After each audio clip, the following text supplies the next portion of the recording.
কি গো, এগুলো কি বানাচ্ছ? নারকেলের সন্দেশ বানাচ্ছি। নারকেলের সন্দেশ? তা এরকম সাদা কেন? আমি চিনি দিয়ে বানিয়েছি, ওই জন্য সাদা হয়েছে। হ্যাঁ। চিনি দিয়ে বানালে সবসময় সাদা হয় না, অনেক সময় লাল হতেও আমি দেখেছি। ও, তো নিজেদের বাড়িতেও হয়েছে, এরকম লাল হয়ে গেছে, এরকম দেখেছি। তো এতে কি কি দিয়েছো? বেশি কিছু দেই না, সন্দেশে তো বেশি কিছু লাগে না।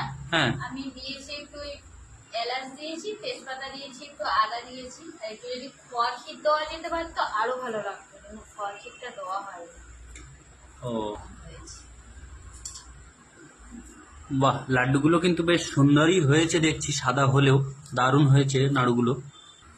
ও, এখানে তো কাকু আছে দেখছি। কাকু, তুমি তো বেশ ভালোই লাড্ডু বানাচ্ছ। এই তো পাইকারি বাজার বিক্রি করার জন্য বানাচ্ছি। পাইকারি বাজারে বিক্রি করবে?